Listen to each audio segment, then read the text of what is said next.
एक बहुत बड़ी खबर आपके साथ साझा करने वाली हूँ। मनमाने अधिकारियों की नकेल कैसे सुप्रीम कोर्ट ने कस दी है, ये आपको बताने जा रही हूँ।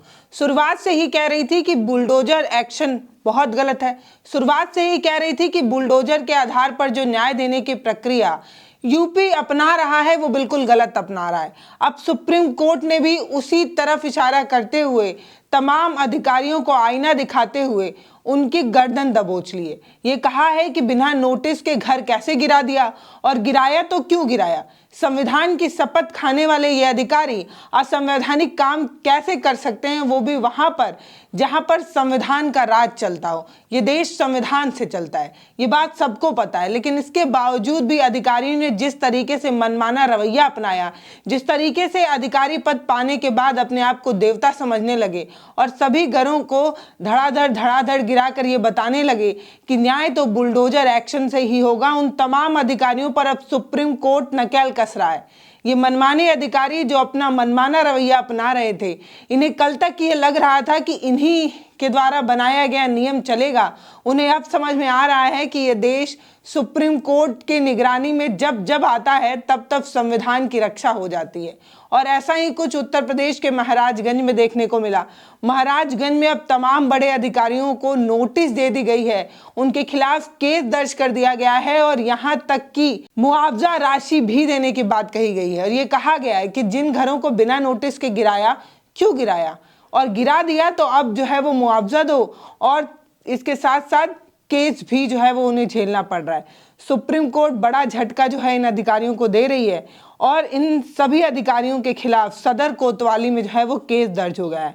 एक दो अधिकारी नहीं, एक दो अधिकारी के खिलाफ केस दर्ज नहीं हुआ है, कुल 26 अधिकारियों के खिलाफ जो है वो केस दर्ज हो गया है और कुल 25 लाख रुपए मुआवजा देने की बात कह दी गई है। ये वही उत्तर प्रदेश है जिसका डंका बज रहा था कल तक। ये कहा जा रहा था कि सभी गुंडे मवाली या जितने भी ऐसे लोग हैं उनकी आवाज दबाने के लिए बुलडोजर में एक्स्ट्रा डीजल डलवा दिया गया है। बुलडोजर घन घन स्टार्ट हो रहा है, सबके घर गिरा सकता है, इस तरीके की बात कही जाती थी। लेकिन शायद इन अधिकारियों को इस बात का इल्म नहीं है कि ऊपर के कहने पर ये लोग जो घर गिरा रहे थे, कल इनके ऊपर भी कोई बैठा हुआ है और इन पर एक्शन हो सकता है। खबर पूरी तसल्ली से जानने से पहले आप हेडिंग सुनिए। लिखा है, मनमानी में फंसी अफसरों की गर्दन, बिना नोटिस मकान तोड़ने पर तबके डीएम और एडीएम समेत 27 अफसरों पर केस। ये हवाला जो है वो सुप्रीम कोर्ट के हवाले से ये खबरें बताई जा रही हैं और बताया ये जा रहा है कि ये सब जो घटना है वो उत्तर प्रदेश के महाराजगंज की है। शहर हमीद नगर मोहल्ले में हाईवे निर्माण के लिए बिना नोटिस के जिस तरीके से मकान तोड़ा गया था, उसी के खिलाफ जो है ये एक्शन लिया गया है। एक पत्र लिखकर ये सब बातें बताई गई थी सुप्रीम कोर्ट को कि कैसे ना तो जमीन मापी की गई, ना तो कोई नोटिस दी गई, यहाँ तक कि घर का सामान निकालने तक का भी मौका जो है वो लोगों ने नहीं दिया। ना तो डीएम साहब सुने, ना एडीएम साहब सुने, कोई नहीं सुना। धड़ाधड़ मकान गिरा दिए गए।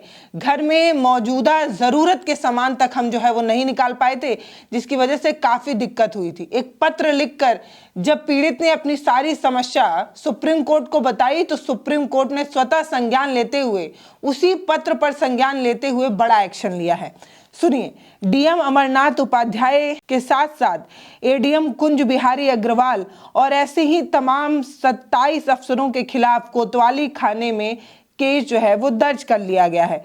मामले पर स्वतः संज्ञान लेते हुए कोर्ट ने यह कार्रवाई की है और आदेश जारी किया है और पूछा है, महाराजगंज फरिंदा हाईवे निर्माण में बिना नोटिस के जो 13 सितंबर 2019 को मकान तोड़ दिया गया था वो क्यों तोड़ा गया था, और मकान तोड़ने से पहले नोटिस देना चाहिए था वो क्यों नहीं दिया गया, कानूनी प्रक्रिया अपनाई जानी चाहिए थी वो क्यों नहीं अपनाई गई, और जब नहीं अपनाई गई, बिना किसी नोटिस के ये सब कुछ किया गया तो किस आधार पर किया गया। क्योंकि देश संविधान से चलता है और ये अधिकारी खुद भी संविधान की शपथ लेते हैं।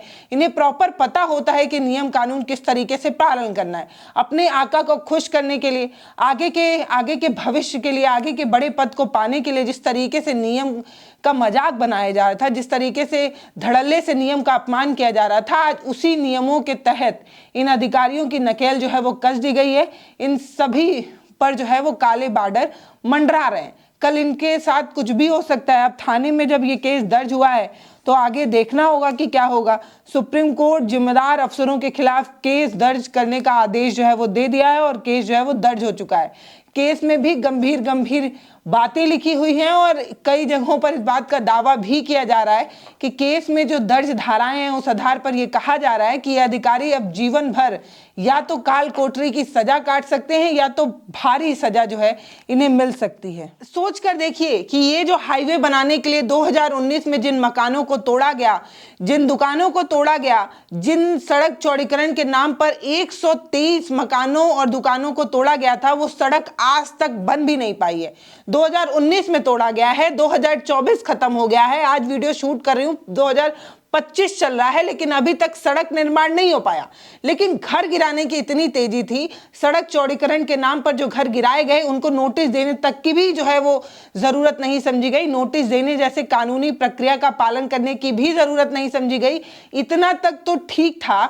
सबसे ज्यादा बुरा तब था जब बुलडोजर दरवाजे के सामने था, लोग गिड़गिड़ा कर ये कहने लगे कि हमारी जरूरत की दवाइयां, कागजात और कुछ मामूली चीजें हमें निकाल लेने दीजिए। उतना भी समय नहीं दिया गया, इतनी जल्दी थी सड़क गिराने की, घर गिराने की। ऐसा लग रहा था कि कल तक सड़क तैयार कर ली जाएगी, लेकिन 2019 के गिरे मकानों को सड़क चौड़ीकरण के नाम पर आज तक नहीं बनाया गया है।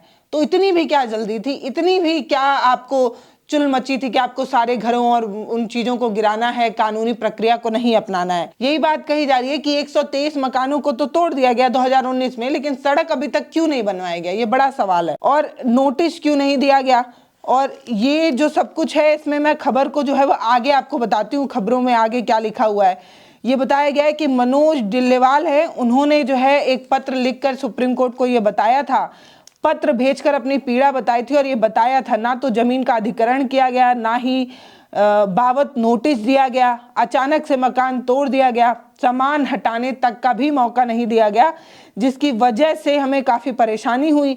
और इसी खत पर स्वतः संज्ञान लेते हुए सुप्रीम कोर्ट ने इसे आपराधिक कृत्य माना है। यानी कि सुप्रीम कोर्ट ये मान रही है कि जो काम सरकारी अधिकारियों की तरफ से किया गया है वो गैरकानूनी था, आपराधिक कामों को मानते हुए सुप्रीम कोर्ट ने जो है वो ये इस पर एक्शन लिया है और 25 लाख रुपए मुआवजा देने की बात यूपी सरकार को आदेशित कर दिया है। यानी कि योगी जी से सुप्रीम कोर्ट ने साफ कह दिया है कि आपका बुलडोजर जो हमेशा स्टार्ट रहता है उस बुलडोजर को तो रोक लगाइए ही, और साथ में बुलडोजर का ये जो मनमाना रवैया आप अपना रहे हैं वो गैरकानूनी है। गलत तरीके से आप बुलडोजर किसी पर भी नहीं चला सकते।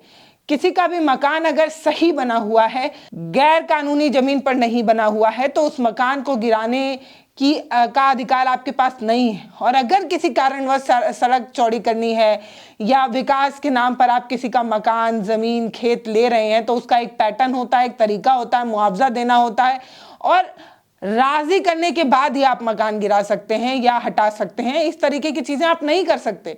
यही बात सुप्रीम कोर्ट ने कही है और ये कहा है कि जितने भी जिम्मेदार अधिकारी थे, डीएम, एडीएम समेत 27 जिम्मेदार लोगों को खिलाफ जो है वो एक्शन हुआ है और सब पर जो है वो केस दर्ज कर लिया गया है। ये वो मामला है जिसको मैं आपके साथ इसलिए भी साझा करना चाहती थी क्योंकि कल तक जब हम बुलडोजर के खिलाफ खबरें बनाते थे तो बहुत सारे लोग हमें ये कहते थे कि न्याय तो मैडम बुलडोजर से ही किया जाएगा। जो दुष्ट हैं, जो अपराधी हैं, जो गलत काम कर रहे हैं, उनका घर अगर गिर रहा है तो आप इतना क्यों बुरा लग रहा है? कानून का राज अगर बुलडोजर से ही कायम हो रहा है तो आपको क्यों बुरा लग रहा है? हमें इसलिए बुरा लग रहा है क्योंकि बुलडोजर चलाना गलत है अगर किसी का मकान सही तरीके से बना है तो।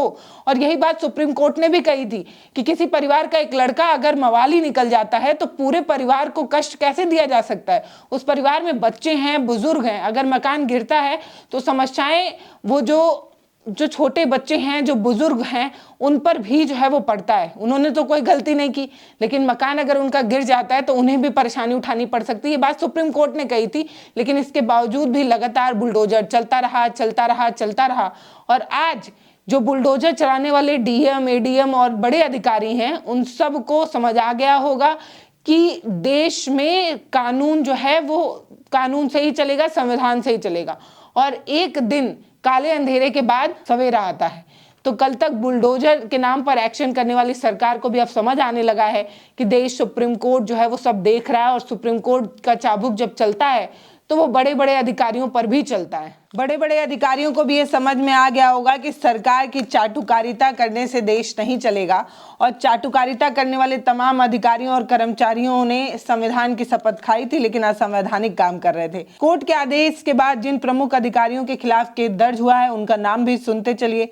इसमें तत्कालीन डीएम, जो उस समय के डीएम थे, अमरनाथ उपाध्याय, जो अभी वर्तमान में लखनऊ में विशेष सचिव दिव्यांग सशक्तिकरण विभाग पर तैनात हैं। इसके अलावा तत्कालीन एएसपी आशुतोष शुक्ला, जो वर्तमान में मुरादाबाद में बतौर एसपी ग्रामीण में जो है वो तैनात हैं। तत्कालीन डीएम कुंज बिहारी अग्रवाल, जो अभी रिटायर हो चुके हैं, सेवा से जो है वो रिटायर हो चुके हैं। इसके दौरान तमाम और भी कई अधिकारियों के खिलाफ जो है वो केस दर्ज किया गया है, जिसमें ईओ रहे राकेश जायसवाल, जो वर्तमान में आगरा में एसडीएम है। ऐसे ही तमाम और अधिकारी हैं जिनके खिलाफ जो है वो केस दर्ज हुआ है। एनएचएआई के अधिरक्षक अभियंता मणिकांत अग्रवाल, जो वर्तमान में मध्य प्रदेश में तैनात हैं। ऐसे ही और भी लोग हैं। उप निरीक्षक कंचन राय, जो वर्तमान में देवरिया में तैनात है। इन सब के खिलाफ जो है वो केस दर्ज हुआ है। ऐसे ही तमाम अधिकारियों के लिस्ट में नाम जो है वो दर्ज हैं। अब पुलिस अधीक्षक ने कहा है कि कोर्ट के आदेश के मामले के बाद केस दर्ज कर लिया गया है। नियम के अनुसार आगे की कार्रवाई पूरी की जाएगी और केस के बारे में अन्य जरूरी जानकारी एकत्रित की जा रही है। ये घटना तब की है जब एक इंसान ने, एक अकेले शख्स ने सुप्रीम कोर्ट का दरवाजा खटखटाया था। ये इस बात की पुष्टि करता है कि लोकतंत्र में एक जागरूक नागरिक पूरे सिस्टम को हिला सकता है। कल तक जो एडीएम रहे, डीएम रहे, एसपी रहे, एसपी रहे, बड़े अधिकारी जो रहे, उनको इस बात का गुरूर रहा होगा, इस बात का दमखम रहा होगा कि वो बड़े अधिकारी हैं। शायद उन्हें पता नहीं कि संविधान में सड़क पर चलने वाला, सड़क साफ करने वाला एक सफाई कर्मचारी भी अगर संविधान में मिले अधिकारियों के बारे में जान जाए तो एडीएम, एसडीएम जैसे तमाम अधिकारियों को आंखों में आंखें डालकर सवाल पूछ सकता है। और ऐसा ही कुछ उन्होंने किया, और ऐसा ही कुछ मनोज डिल्लेवाल के पहल में देखने को मिला। मनोज डिल्लेवाल एक अकेले व्यक्ति थे जो इस मकान और दुकान तोड़े जाने के विरोध में सुप्रीम कोर्ट को खत लिखते हैं। मकान तो 123 टूटे थे, 123 लोगों ने खत नहीं लिखा था। एक अकेले मनोज डिल्लेवाल थे जिन्हें ये पता था कि कानूनी प्रक्रिया का पालन करके मकान और दुकान नहीं गिराए गए हैं, और उसी के खिलाफ उन्होंने ये पत्र लिखा। ये मामला 2019 का है, लेकिन अब जब फैसला आया है तो इस बात पर पुष्टि करता है कि न्याय में देरी हो सकती है, कानून को पालन करने में देरी हो सकती है, लेकिन कानून अंधकार भरा नहीं है, कानून में न्याय जरूर मिलेगा। और मनोज डिल्लेवाल के प्रयास के बाद अब तमाम और लोग हैं जो सुप्रीम कोर्ट तक जा सकते हैं, ऐसा इस खबर में लिखा हुआ है। और ये कहा है कि मनोज डिल्लेवाल को न्याय मिलने के बाद अब तमाम और ग्रामीण हैं वो भी अपने लिए न्याय मांगने सुप्रीम कोर्ट का दरवाजा खटखटा सकते हैं। तो एक अकेले व्यक्ति ने सुप्रीम कोर्ट का दरवाजा खटखटा कर कुल 26 अधिकारियों पर जो है वो निशाना साधा है। 26 अधिकारियों की नकेल कसकर ये बता दिया है कि संविधान की शपथ खाने वाले ये तमाम अधिकारी असंवैधानिक काम नहीं कर सकते। मनोज डिल्लेवाल के बारे में कहा जाता है कि पत्रकारिता के पेशे से वो जुड़े हुए हैं, और ये भी कहा जाता है कि एक सजग नागरिक के रूप में उन्होंने ये जो कदम उठाया है वो संविधान को मजबूती भी देता है और लोकतंत्र में लोगों की आस्था भी बढ़ाता है। हालांकि मुआवजे की राशि कितनी भी हो, लेकिन किसी का मकान की भरपाई वो नहीं कर सकता, क्योंकि उनका मकान जो है वो पुश्तैनी था। कईयों सालों पुराने मकान को असंवैधानिक तरीके से तोड़ दिया गया, जिसे फिर से दोबारा बनाने के प्रयास में मनोज डिल्लेवाल हैं। और वो कह रहे हैं कि मकान को दोबारा जीवित किया तो गया है, लेकिन उसमें वो बात नहीं आ सकती, क्योंकि जो पुश्तैनी होता है वो पुश्तैनी ही होता है। बाकी इस वीडियो के बारे में आप क्या सोचते हैं वो आप हमें कमेंट सेक्शन में लिखकर ज़रूर बताइएगा। और हाँ, एक बात याद रखिएगा कि हर बार जब तेज आंधी चलती है तो इसका मतलब ये बिल्कुल नहीं होता कि दिया बुझ ही जाएगा। दिया जो है वो लौ उसकी थोड़ी डिम तो ज़रूर होती है, लेकिन आंधी थम जाने के बाद वो और तेज़ी से जलता है। वैसा ही कुछ इस केस में भी देखने को मिला।